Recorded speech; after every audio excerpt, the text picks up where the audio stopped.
हटाओ, देश बचाओ। अरे जुल्मी जब जुल्म करेगा सत्ता के गलियारों से, चप्पा चप्पा गूंज उठेगा इनकलाब के नारों से। जुल्मी जब जुल्म करेगा सत्ता के गलियारों से, चप्पा चप्पा गूंज उठेगा इनकलाब के नारों से। जुल्मी जब जुल्म करेगा सत्ता के गलियारों से, अरे चप्पा चप्पा गूंज उठेगा इनकलाब के नारों से। जुल्मी जब जुल्म करेगा सत्ता के गलियारों से, अरे चप्पा चप्पा गूंज उठेगा इनकलाब के नारों से। अरे बंद करो, बंद करो।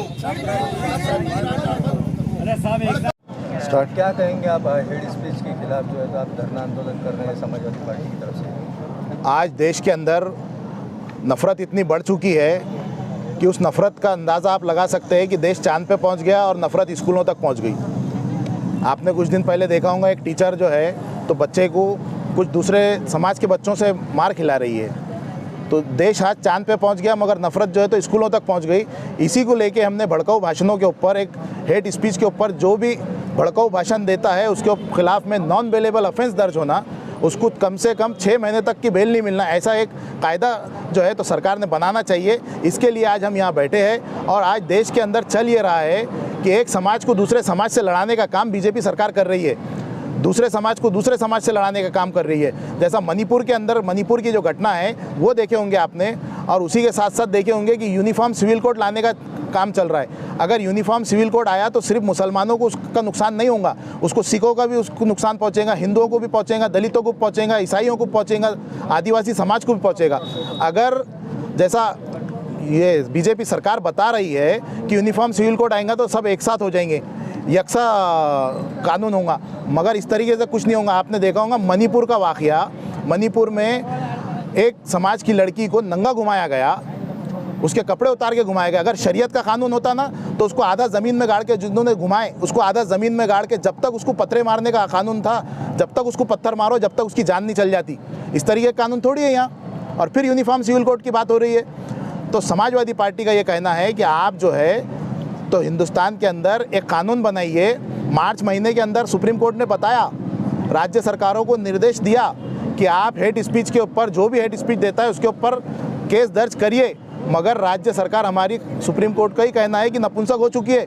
राज्य सरकार कोई कानून नहीं बना रही, ना ही इसके ऊपर कोई एक्शन ले रही है। तो इसीलिए मजबूरी में आके आज हम सब लोगों को एक जगह आना पड़ा और इस धरने को करना पड़ा ताकि राज्य सरकार को और केंद्र सरकार को इनकी आंखें खुले कम से कम और हेट स्पीच बंद हो। फैसल सर, बैंकों में भी नफरत चल रहा है, इसके ऊपर क्या कहेंगे? मैं जैसा बताया, देश चांद पे चलेगा और नफरत स्कूलों तक पहुंच गई, तो बैंकों तक जाने की तो कोई बड़ी बात नहीं। बैंक क्या, आज सब्जी तरकारी खरीदने गए तो भी लोगों को नफरत देखने की पड़ रही। ये नफरत का ही नतीजा है जो औरंगाबाद शहर के अंदर फसाद हुआ, ये नफरत का ही नतीजा है, जो भड़काऊ भाषणों का ही नतीजा है, जो नूह के अंदर फसाद हुआ, ये नफरत का नतीजा है, भड़काऊ भाषण का नतीजा है।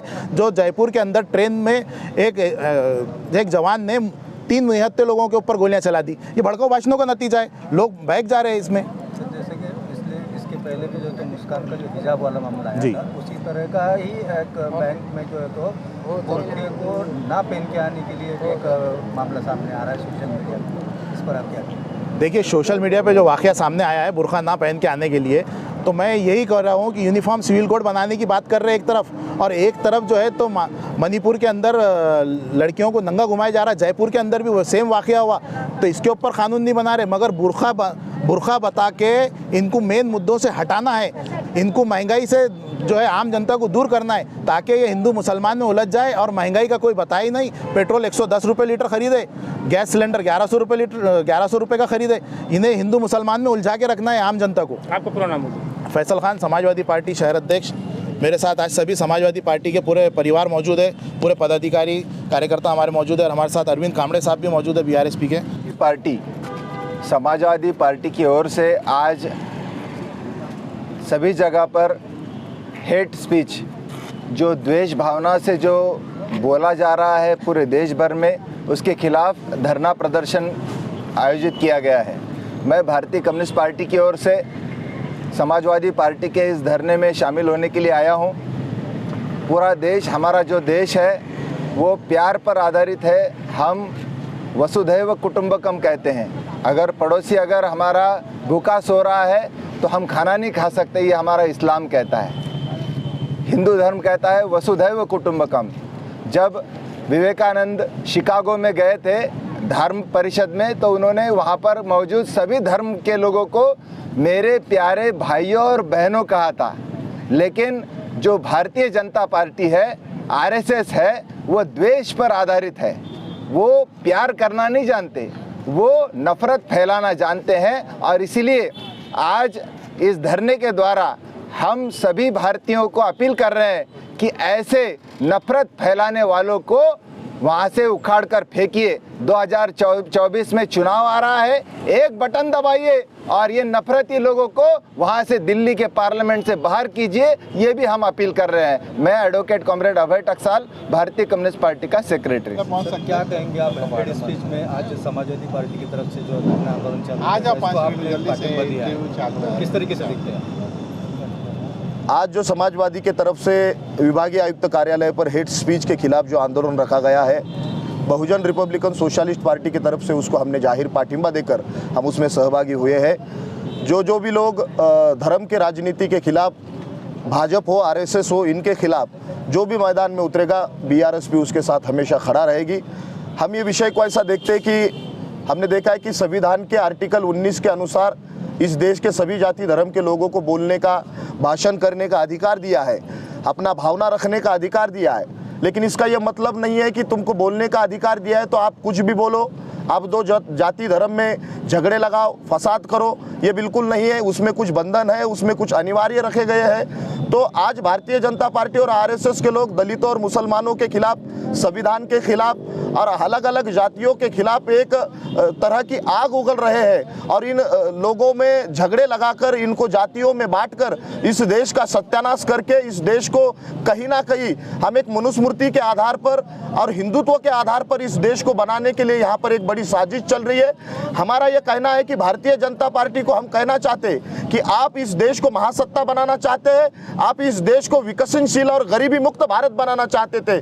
आपने ये लोगों को धोखे में रहकर, गलत आश्वासन देकर, तुमने लोगों के भावनाओं का खून कर लोगों के वोट लेकर सत्ता में आए। लेकिन हमने देखा है कि आज तुम 6000 जातियों को गुलामी में ढकेलकर उनको गुलाम बनाना चाहते हो, उनको लाचार और गरीब बनाना चाहते हो। आपके भाषण के माध्यम से, आपके नेताओं के भाषण के माध्यम से इस देश में सिर्फ दंगे और फसाद हो रहे, तो ये हरगिज हम चलने नहीं देंगे। जो संविधानवादी लोग हैं, या हमारी बहुजन रिपब्लिकन सोशलिस्ट पार्टी हो या समाजवादी पार्टी हो और अन्य कोई आम्बेडकरी पक्ष मूवमेंट हो, हम इस देश में आरएसएस और भाजपा की ये गलत राजनीति, उनके हेट स्पीच कभी यहाँ पर आप इसके आगे होने नहीं देंगे। हमारी ये मांग है कि जो भी जाति और धर्म में झगड़े फसाद फैलाएगा, जो भी इस देश को बर्बाद करने की राजनीति भाषण करेगा, उसके ऊपर सख्त से सख्त कार्रवाई की जाए और उनको इस देश की नागरिकता से बेदखल करना चाहिए और उनको चुनाव लड़ने के लिए उन नेताओं को 50 साल, 30 साल, 25 साल पाबंद करना चाहिए। ये हमारी मांग है। तो हम बहुजन रिपब्लिकन सोशलिस्ट पार्टी और समाजवादी पार्टी